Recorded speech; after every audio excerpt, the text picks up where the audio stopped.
The Professional and Personal Life of Uta Hagen and Herbert Berghoff. I'm Letitia Ferrer, the daughter of Uta Hagen and stepdaughter of Herbert Berghoff.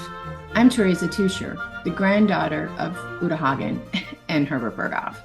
We created this podcast to share ours and other stories of life with Uta and Herbert. We hope you'll join us in listening to these adventures.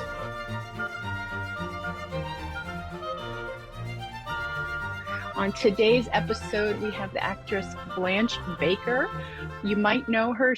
Her career spans quite some time. She was in Edward Albee's play Lolita, I believe. Correct me if I'm wrong. She also was in an off-Broadway performance of Steel Magnolias. And if anybody knows her from my generation, she was in, was it 16 Handles? Yes. So she is here today. She is a student. There's Uta Hagen. Blanche is here today to share her experience of studying with my grandmother, what that was like for her, what she got out of it, and lastly, what she missed the most. So Blanche, thank you for giving us some of your time and welcome to the show. My pleasure. Uta was quite an inspiration, so I'm very happy to be here and happy that you are doing this. Thank you. Thank you. When did you start studying with her and what was that like? Oh my goodness. I think it was 1978. Okay. And it was amazing. We had to audition to get into her class. It was, the master class. And I remember I came in with like a broomstick and stuff, and I was doing Saint Joan, and she stopped me halfway through and she was like, Wow. honey, I think you're so creative and imaginative, but this is also silly. You should really come in with something very simple. So I came back. And I did a second audition. Okay. Yeah, and I did get in. But she was very funny that way. Sometimes she had a great way of criticizing you, but not knocking you down in such a way that you didn't get back up and improve. Okay. What was it like doing Saint Joan? Had you known at the time when you were auditioning with that piece that she had done it as well? Oh, I'm sure I was, Okay. I was young, I was all over the place. And I remember, it's so funny because there's a couple things, a few auditions you always remember. And I remember trying to decide between A Winter's Tale, playing a role that was way too old for me, or Saint Joan, and going with the Saint Joan and walking in with the broomstick. And yeah, total disaster. But somehow she saw in me that there was a spark that was worth, fanning that flame a bit, and maybe we'd get somewhere. And how long did you study with her for? Oh, on and off for 10 years. Okay. Okay. And I'm just gonna go on a side note for a quick second. Your father taught there as well. Yes. And did you ever much later on, yeah, after. did you ever study with your father at the studio as well?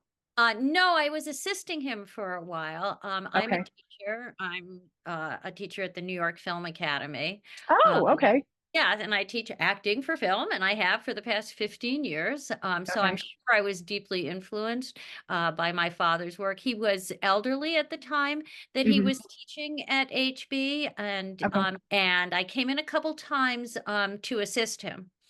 Okay. Okay. And I'm gonna jump back just to my grandmother. And you studied with her on and off for 10 years. And share more of that experience with So us, if you would.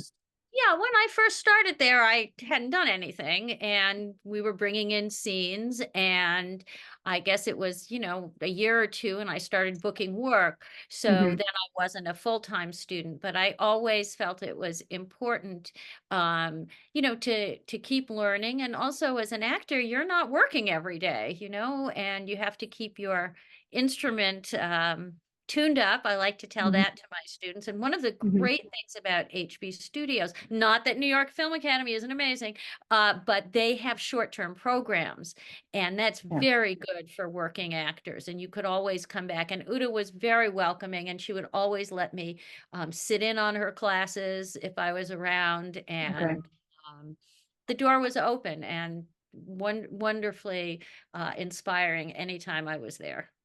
I talk about the studio because I grew up there in some ways, and the 122, the middle building, the brick wall, people would always sit there and rehearse their scenes, Yes. and that had a very special meaning. Did you like kind of hang out there as well when you were getting ready for her class? Yeah, and in the park. And I Okay. remember always dragging suitcases full of props. There's no, we have a prop room at night. I'm sure they have something nowadays. But in those days, we brought our own props. And I Right. was always like coming down the street with like a huge suitcase full of props and things. And yeah, it was a great place to hang out. Very good friends at the time there, you know. What are some of your favorite memories of being at the school?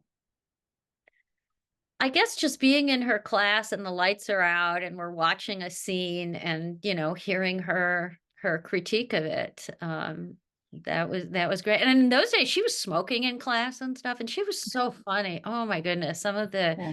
the comments she would make. But you felt so privileged to be in that class. Hmm.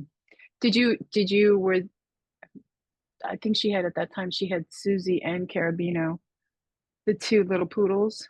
Did she Oh, bring them to yes. class? Yes. Yes. Because I remember towards her last dog, GB, she would always bring, and GB would sit on her lap and just kind of hang out. So I was wondering if those dogs were there as well.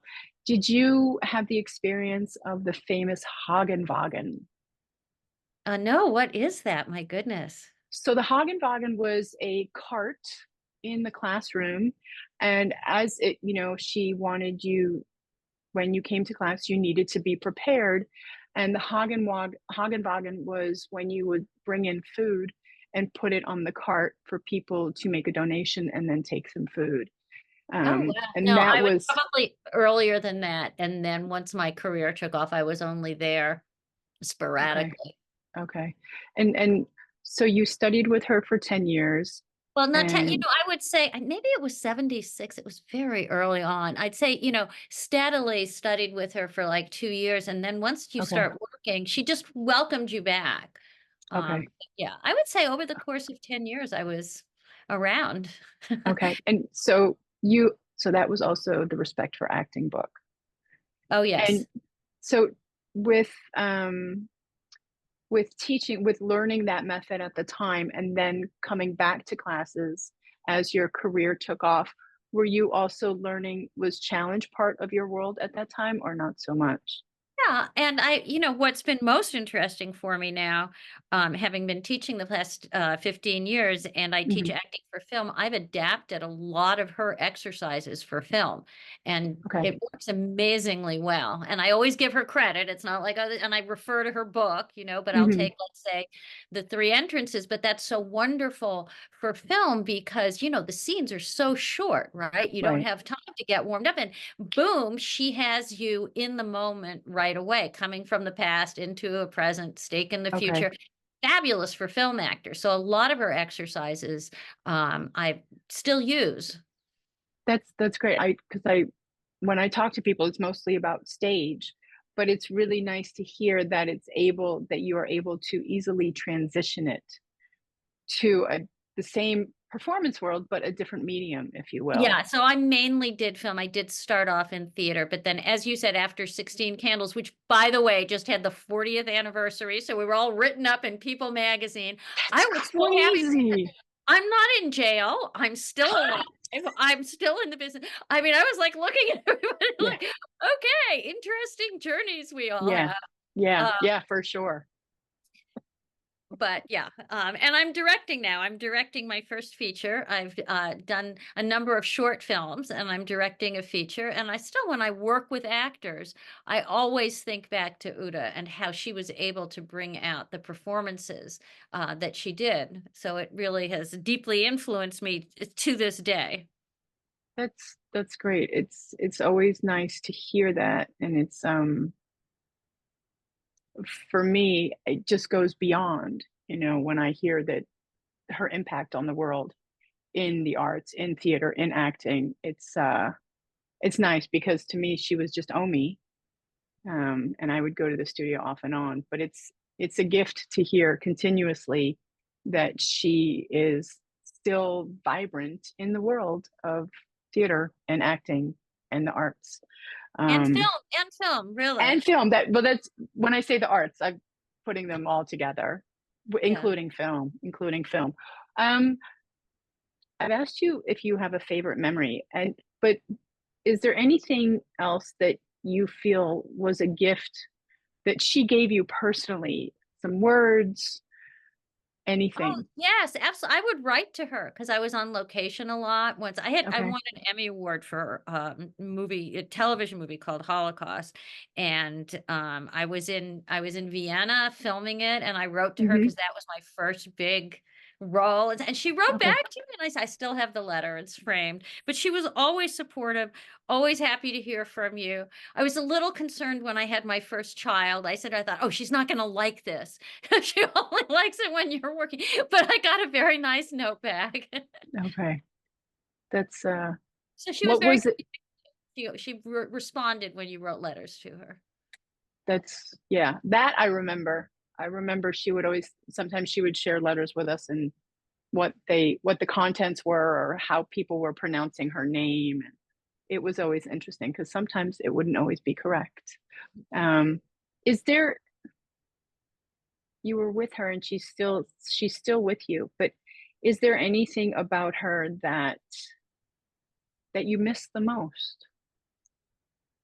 When I'm feeling less than enthused about my darling students, who are many of them so talented and wonderful, but after a number of years, it's like you sometimes aren't giving it maybe your all. And I always think back to my teachers, and I was fortunate enough I got to study with Lee Strasberg as well. Okay. But their passion, and I never felt that she wasn't there for me 100%, and I try to be there for my students. And whenever I feel myself slacking off of it, I remember her. I mean, she was ferocious in her attention and her, Yes. yeah, right. But that kind of energy and passion and care, yeah, it's very inspiring, and it's a wonderful thing for young people to be exposed to. And these days, they're so distracted with phones and this and that. It's very hard to focus. And I remember how focused Uta was. And that's how I try to be in the class and set the example, because as an actor, you have to have tremendous focus, Yeah. and that's still a gift that she Okay. gave. I was just going to ask you, do you feel that her passion and ferociousness is still carried on in the world of acting today in the way that she utilized it? You mean like the Virginia Woolf performance? I don't know. Well, I mean, she was passionate, right? She was passionate about acting and disciplined about it. She was passionate about food, and she expected and demanded what she gave. So do you feel that in your experience of today's world of actors that is still as relevant as it was when she was teaching, for instance? Well, I try to do it to my students. I try to be demanding. I try, you set the bar high so that they achieve. So I think that she set a standard, and that standard isn't gone today. Okay. And it's a wonderful thing for young actors to see, because it takes energy, passion, and being ferocious to survive in this business, right? It's true. It's true.